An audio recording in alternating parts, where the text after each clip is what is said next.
Hi, my name is Jeff. Welcome back to my workshop. In part 3 of our Caboose build, repaint and build, we will be finished assembling the model and also weathering it. So I'm going to start by installing the roof walks. These just press into holes on the roof. The press fit is usually sufficient on these, but I am going to glue them before we're done just to make sure that they stay put. And we have the roof walks on both sides. This cupola came loose, must not have been in there properly, so we'll get that taken care of, and then we can put that roof walk in.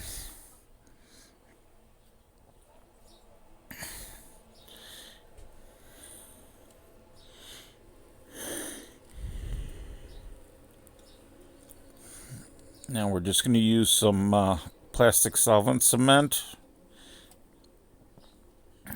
and just put a dab in each of the mounting pins just to help hold that roof walk in place.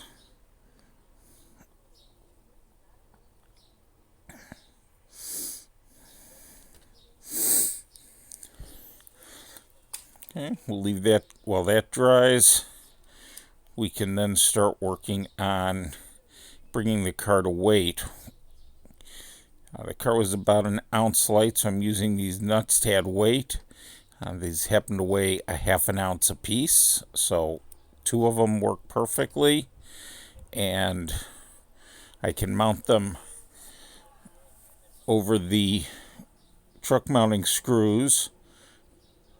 This way they'll be centered in there, and by placing them over that, I'm using Walther's glue, by the way, and I applied some to the nut, and then I just touched it to the weight, and then I'll apply a little bit more and let everything dry up.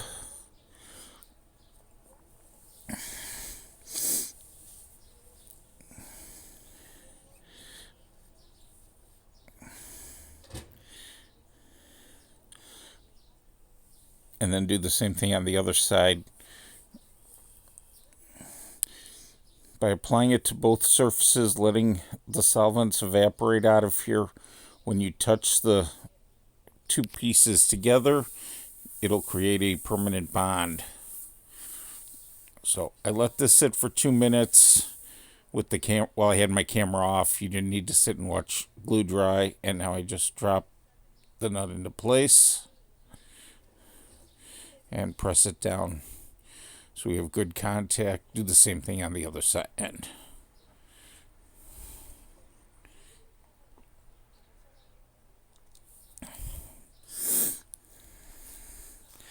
Now we'll set this aside. We want to make sure that the glue has plenty of time so that all the solvents evaporate so it doesn't affect the plastic in the model.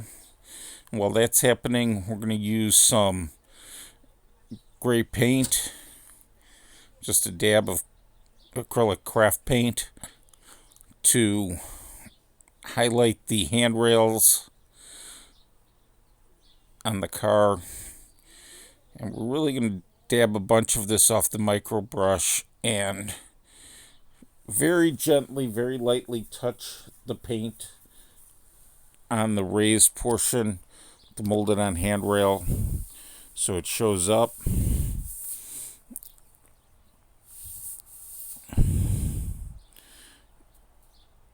Do that on both sides and also on the end of the car.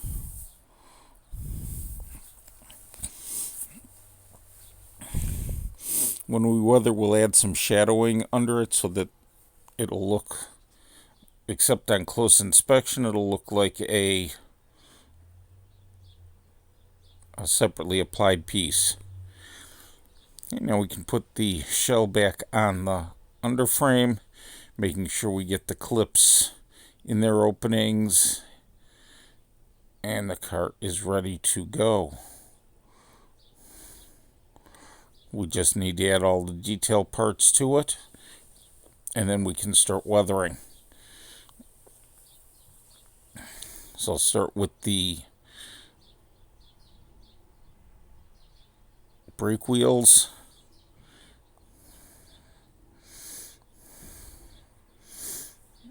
This first one slipped in nicely and seated itself. The other side had a little bit of issues, didn't want to get in there right away. So to help it along,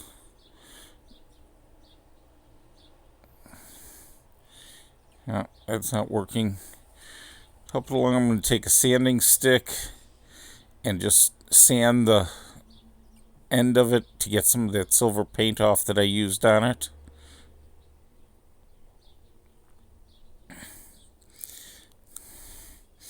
Because it may be getting it too thick.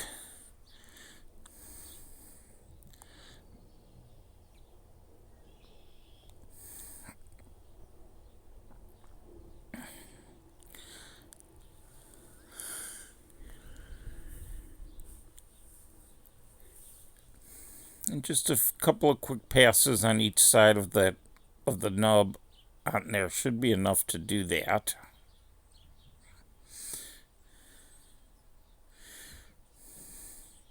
And I just need to get my fingers in there to get this into place.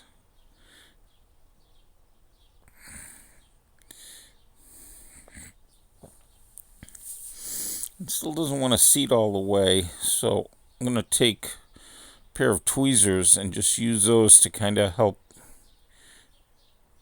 nudge it into position. Grab it, and there we go.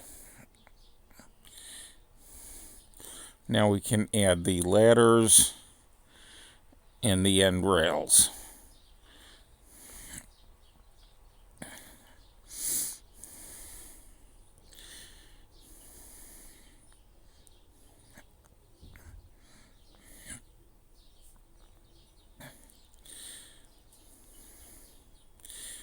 At some point while I was painting these, one of the end rails dropped and I was unable to find it in the shag carpeting, so I'm going to make a new one from some .0125 bronze wire.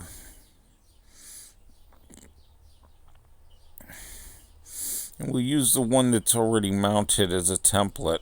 We can figure out length,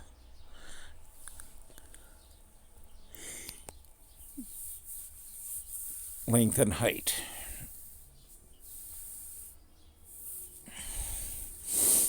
I will admit it took me a couple of tries before I got this thing to the shape and size that I was happy with.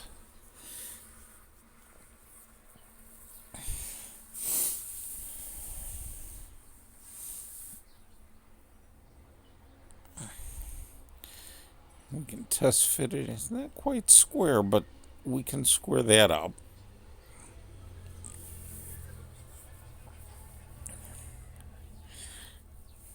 You can see the first one, it's not even, the legs aren't even bent at the right angles. They're kind of skewed from each other. And while I tried to bend them back into position, that didn't work, so we will have to remove that from the stock and start over.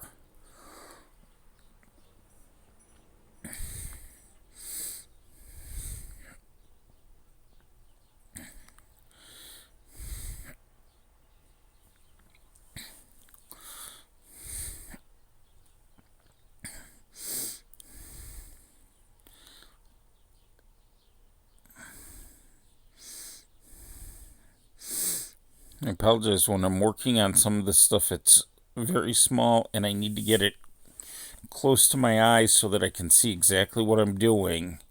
And unfortunately, I can't do that and have it on camera. But I got it bent and test fitted. Now I'm going to trim the legs using my flush cutting sprue nippers, which are fine for getting through this thin brass wire. The second leg, the first leg we cut to length, the second one we're going to leave long. And that way we have something to hold on to with our paints while we paint it. I'm going to use a skewer, a wooden skewer, bamboo skewer with an alligator clip stuck on the end of it just to hold this in place while we paint it. And again, I'm going to use the same red paint I used on the car body, the spray can of the Vallejo Gory Red. With that paint, we can set it aside to dry. While that's drying, we can apply the ladders.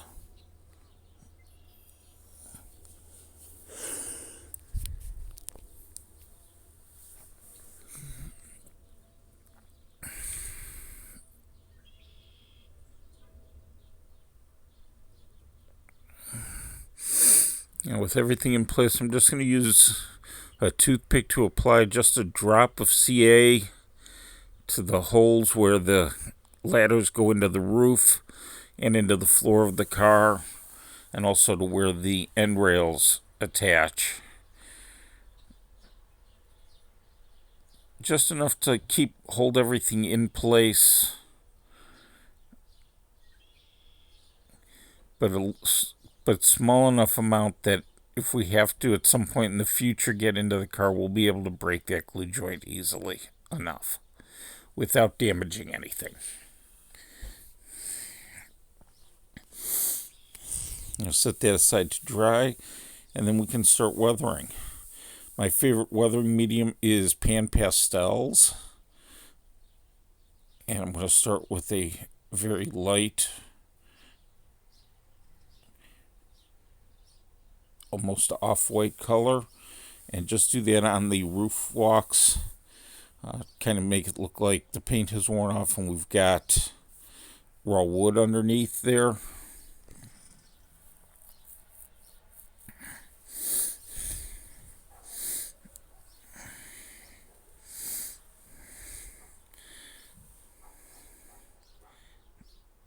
Add a little bit of rust to the tops of the ladders where paint has worn off from constant grabbing as people climbed up and down. And use a medium gray to give the roofs a faded look.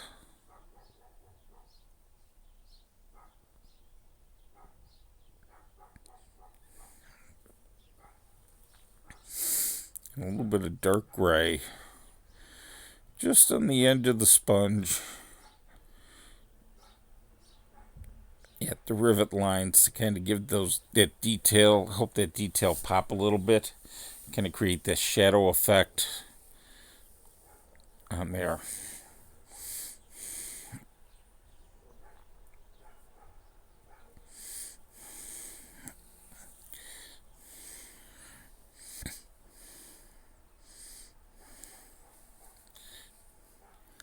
We'll also use some rust.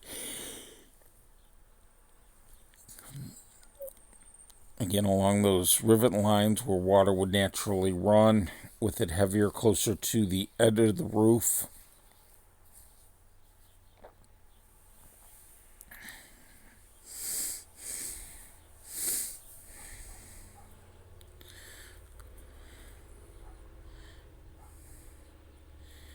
And a little bit of light rust right at the very end.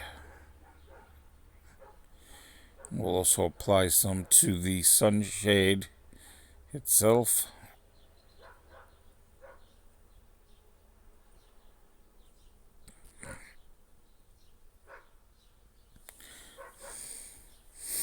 And we'll fade the sides a little bit. Again with that same off-white.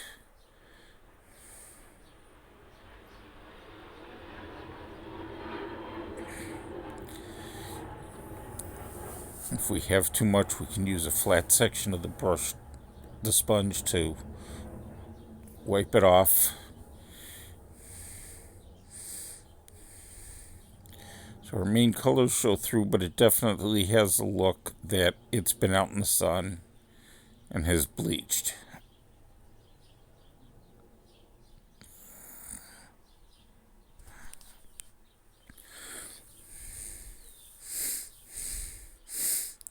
A little bit of brown to create the look of dirt and dust that got kicked up by the trucks. Do that right above the trucks. And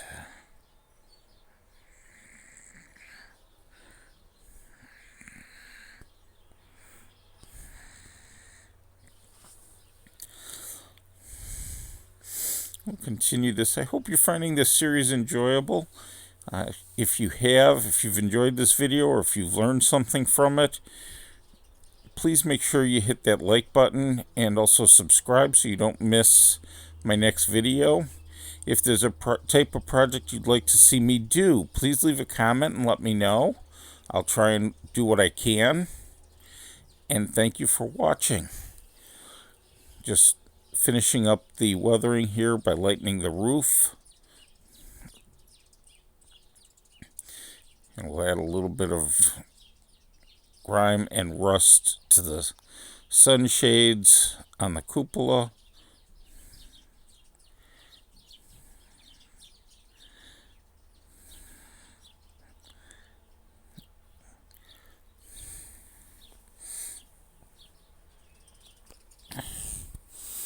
Get that toolbox.